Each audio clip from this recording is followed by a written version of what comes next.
My name is Pavol Szorad. Thank you. I'm super happy.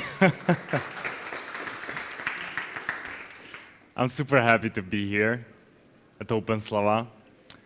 First time after 3 years, and obviously, I'm honored to be here at a conference that has grown so much. And you know, as you probably know, I'm one of the founders. Another one is over here. We had the founder reunion this morning, so it was great. I want to start with a little preface. So I read the book about 2 weeks ago. The book is called Weekend Language. Has anyone read the book? Okay, you did. Great. So I would like to recommend the book to you. Go ahead. It's like $10 for Kindle. I don't know, 10 euros for a paperback, probably. It's a really small book, and it talks about how to present, I guess. And one of the challenges it had is that it challenges you to ditch PowerPoint for 30 days, which I did the very unwise thing, and I read it 2 weeks ago, so now I'm in this zone where I shouldn't use PowerPoint.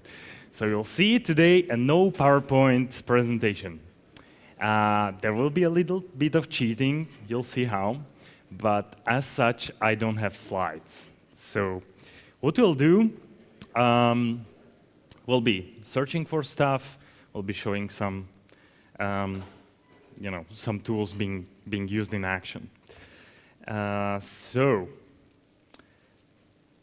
about 4 years ago, Accenture published Accenture Technology Vision, which talked about the future of applications. And it talked about the future of applications in 3 different categories, or as the attributes of these future applications would be threefold. First, they would be intelligent. You heard about it this morning again, but that turned out to be the artificial intelligence. The second one, they would be connected. So it's the whole movement around connected devices, otherwise called Internet of Things, IoT. And the technology vision also talked about the future of applications being liquid. And liquid means basically built around microservices, containerized, all of the good stuff that you know. And Accenture did a little bit of pivot and created a place where we would build liquid applications for our clients. We called the place Liquid Application Studio. Later on, marketing thought that's too long, so let's just shorten it to Liquid Studio. Not to be confused with Liquor Studio, which is a completely different concept. But I had the privilege of working in the first ever Liquid Studio in Silicon Valley for 2.5 years, and a follow-up studio in Atlanta for the past year. And one of the basic tenets of what we do in a Liquid Application Studio, Liquid Studio, is we build applications, we build something very, very quickly. So we are all about rapid development. If we talk about rapid development, it usually is limited in scope, and therefore we talk about prototyping. So what we do is essentially rapid prototyping. And to facilitate the rapid prototyping process, going from an idea into something tangible that the clients can see, touch, experience, we had to do all of the good stuff and optimize for speed. And how we did it is we utilized heavily cloud native. And cloud native, of course, is utilizing everything that our cloud providers enable us. And instead of mimicking what we would do on a physical machine, on a server, we utilized resources directly from the cloud. So, several years passed, we did a bunch of microservices, we did a bunch of prototypes. And about a year ago in Atlanta, we realized it's still not fast enough. To mobilize a team in a week or in 2 weeks is just too slow. The type of requests we had is like, can I have this in a week? Can I have the end product of the prototype in a week?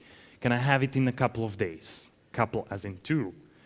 And we realized we really need a repeatable process to be able to get to that speed, get to something that's cloud native, it's stood up, and it's ready for us to actually build and code and design around whatever the small thing is, some kind of a business logic, some kind of a user experience, a single vertical slice, as we call in Agile.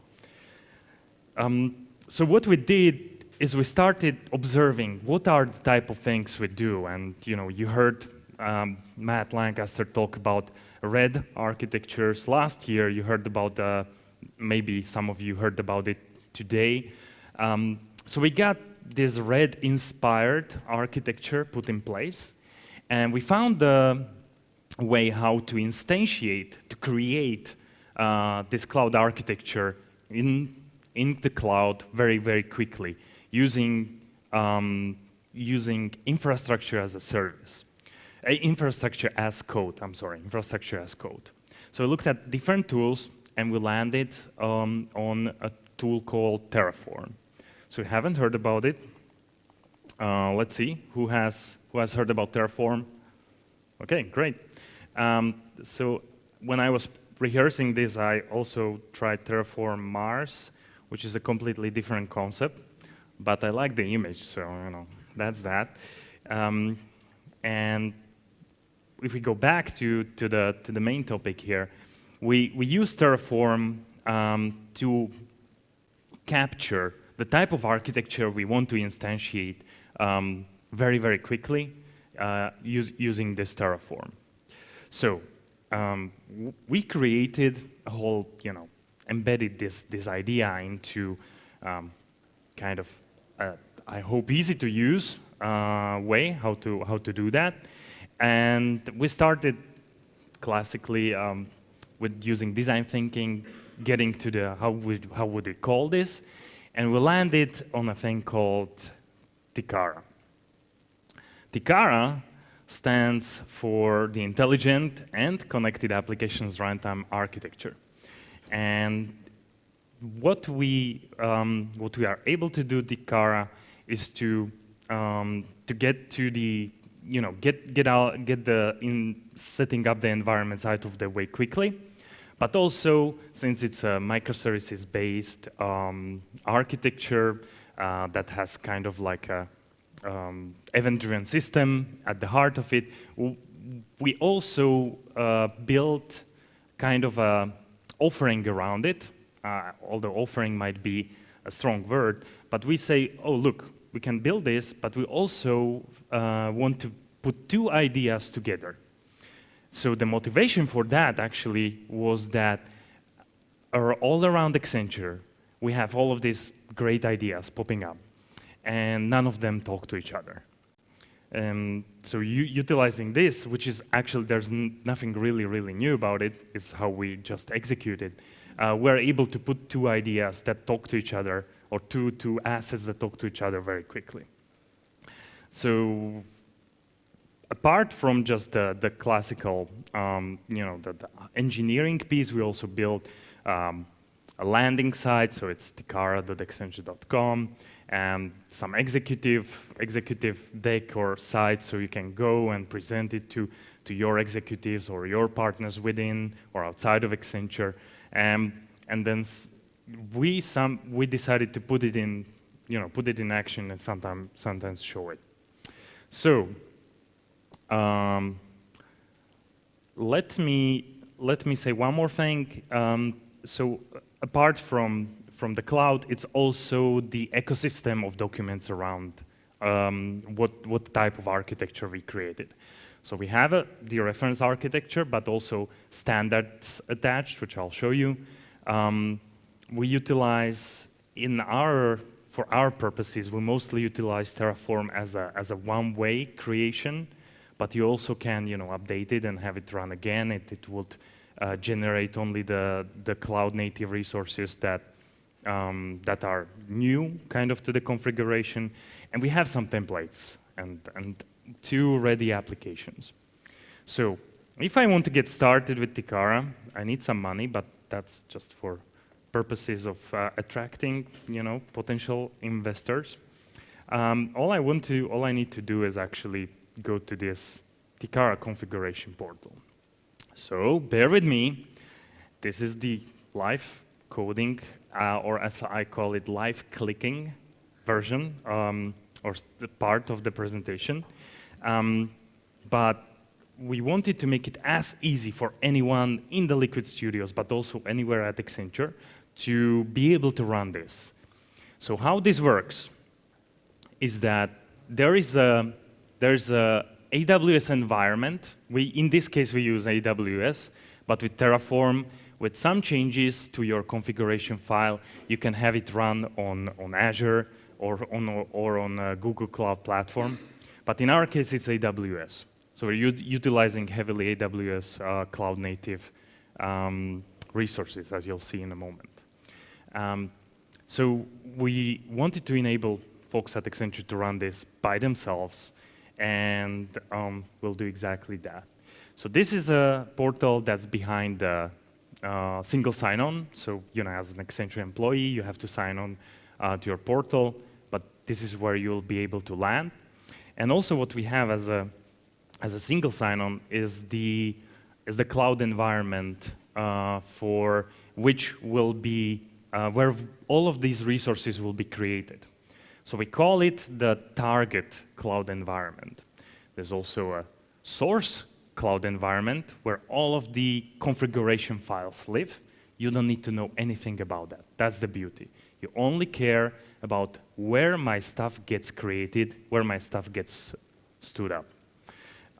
So if I don't mess this up, I think it's go accenture.com/AWS login. And we should get federated access, and I think I'll just go with the Atlanta Project B. And what we see here is, in a moment, is an AWS console that should be mostly empty, almost complete empty. So we have a Terraform bucket here, probably a leftover. We can look at EC2. If you've never heard about this, never seen it before, just go learn some AWS. It's super fun. But we have 0 running instances, 0 things mostly. If we look at VPC, we should not have too much VPC set up, only the default ones. However, if I decide to build Tikara, which this is like a really high-level view, then I'll just use this portal, self-service portal. Don't spend too much time deciphering this. Let's just get started. All right, so let's get basic information to get you started creating this cloud asset somewhere in your target environment. We have a thing called Accenture Cloud Platform. If you're using it, which you should for internal stuff, you need some lead time, about 40 hours, maybe more. But in our case, we already have a AWS account provisioned. It's empty. We just saw it. It's called Atlanta Project B. And we need credentials for that target environment. The credentials, there are multiple ways. Terraform has 4 different ways how to store the credentials. We decided for this particular purpose to upload the file with the credentials. This allows Terraform from the target environment being able to access from the source environment to be able to access the target environment. So let me do that. desktop, credentials, next step.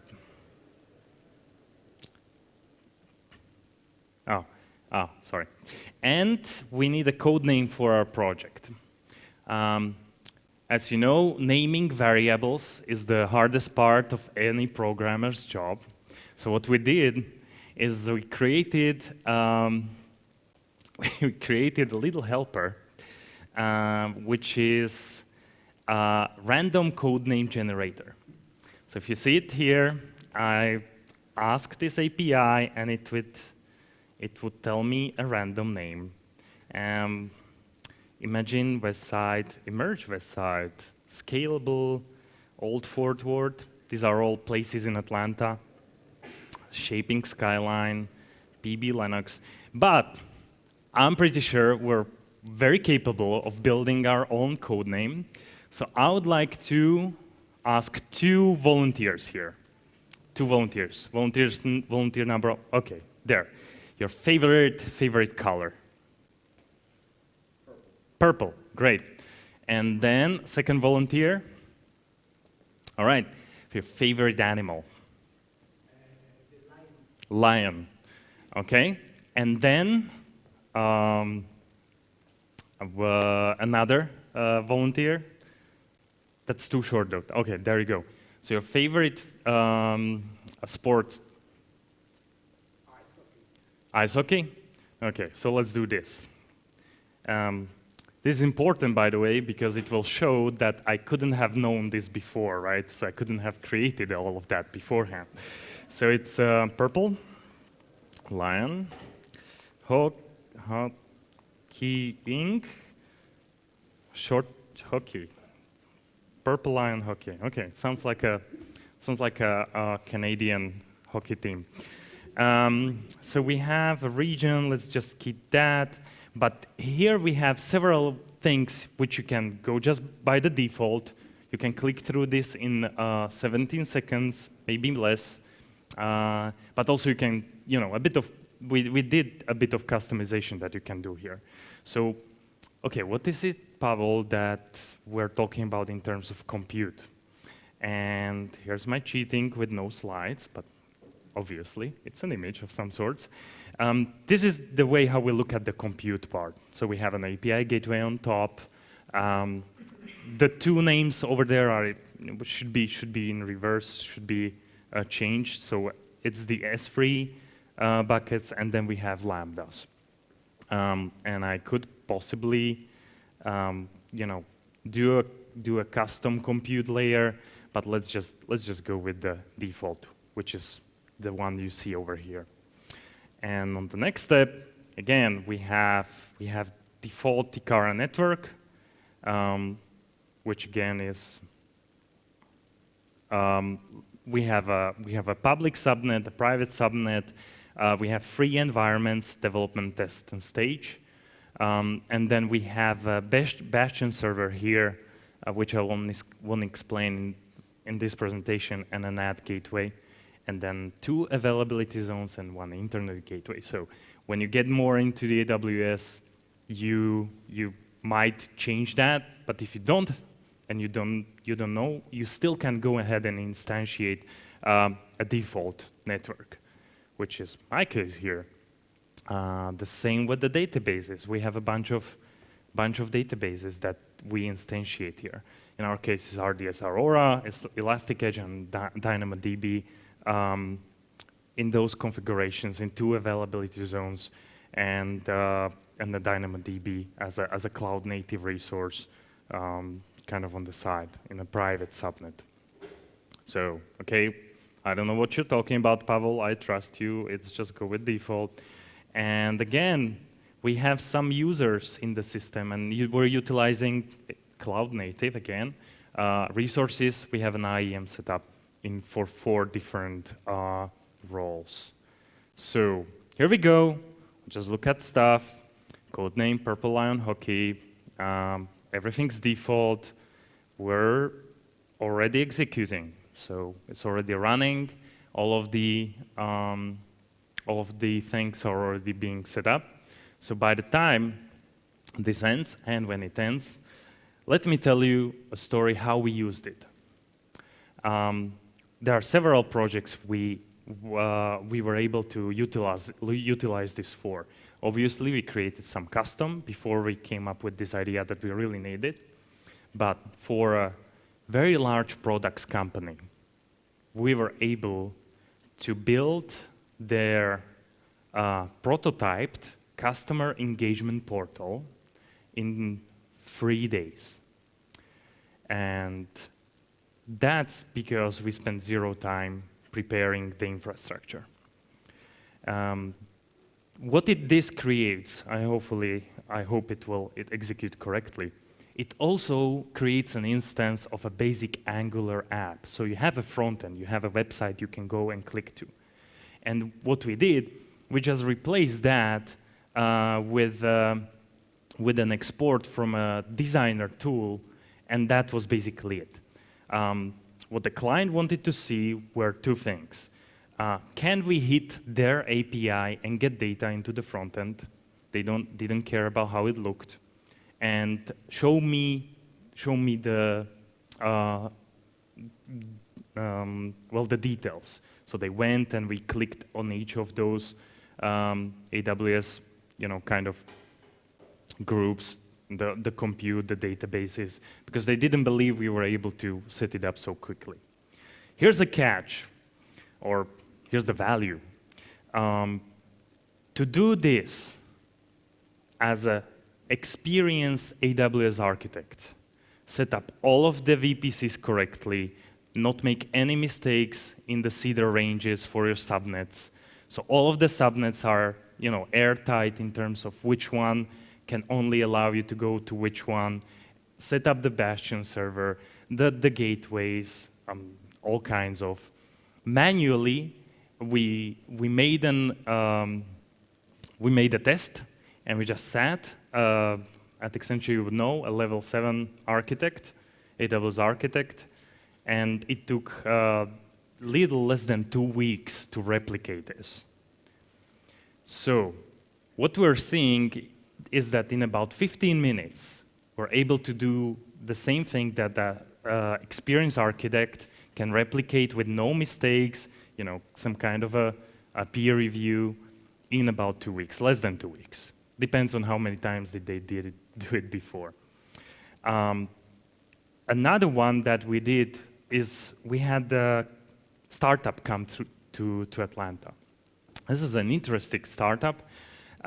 What they do, they go out to all of the hotel review websites, and they scrap all of the data, all of the ratings for the hotels, and all of the ratings as in text, right? Like what did this person say about the hotel? Then they do a bit of secret sauce, some magic, and some natural language processing, and let's throw in some more buzzwords, some AI. And what they do is they create a custom genome for a hotel. I call it a genome, they call it some differently. But what they had problem with was the data ingestion and then presentation. So what we did in the Atlanta Liquid Studio, we put together some designers, and this asset, which, yay, we have a success. And we're able to immediately start pulling data from this startup, and the designers took the part of being able to show the genome very nicely. But we spent zero time setting up all of that, and we made it in time for their conference in Los Angeles, where they presented it in private to major hotel groups, what they can show.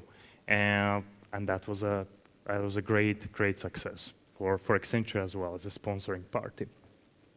One more, what will be at the end. So let's, we don't want to destroy Terraform yet. Let's see what we have. Welcome to your AWS Index for Project Purple Lion Hockey, which is also here. So it's in the URL. And we're serving from a bucket, so from a S3. By using Accenture SSO credentials, go to AWS login, which we did, and the count is this one, and there are some other options. So let us go here. Let me do like a refresh. And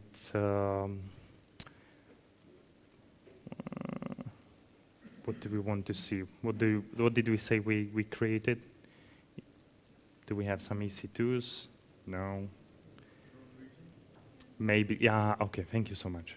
We used this one, right?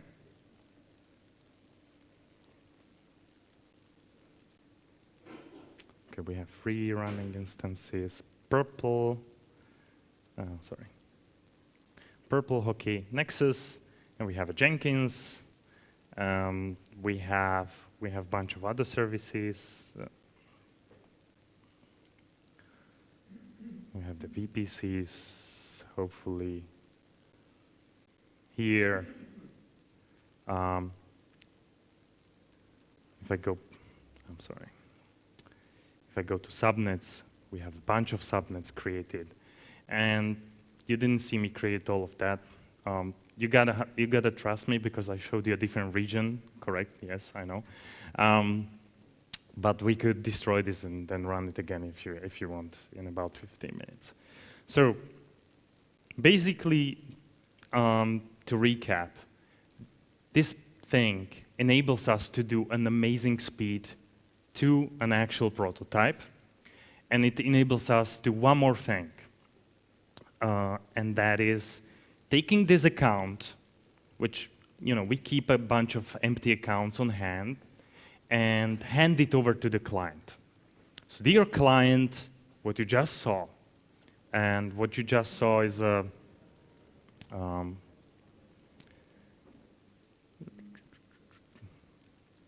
sorry, here. I don't know, we would replace the front end with something. But what you just saw, now it's yours. There has to be some management stuff done, but essentially, we're able to hand over things to the client as an outcome of a prototyping exercise. Thank you, Symantec. You're great. So, last thing before questions, I promised I'll show you some of the stuff we have surrounding Tikara. Of course, we created a Confluence page where we talk about it, and then there is a checklist for it. If you want to use some details, here's how you use the code generator, and we have a reference guide with all of the components, so the networking, the storage, the databases, what kind of thinking, architectural patterns we embedded, serverless, what kind of microservices we have as examples, why do we use AWS Lambdas as a function, as a service to fuel most of the microservices. And essentially, okay, if it loads, well, it's not what I wanted, but this is the type of architecture that we would be enabling with Tikara. So if you're at Accenture, you can use this today, this afternoon. All you need is an AWS account that you pointed to. If you're not at Accenture, we're happy to have you as clients. Come to us, we'll be able to prototype for you in advance. But for real, if you're not Accenture, what you can do, think about Terraform, go learn it, and build it for your systems. Terraform, I don't know the details, but we didn't find a good way to scan your existing infrastructure and build the config file from it, but there are some attempts to do that, and the Terraform file can stay with your infrastructure, as I said, for some time. There's a effort you have to do if you want to keep it in sync, but it can be done, and it enables you to do things very, very quickly, which are as real as it gets in that time frame. So with that, let's open it to questions. There you go.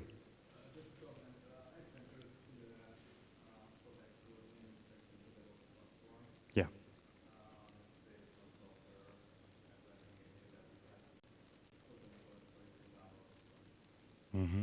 Yes, ADOP, Accenture DevOps Platform, utilizes a bit different philosophy, but we got inspired by that. We also got inspired by a different asset called Aries in terms of how the architecture looks like.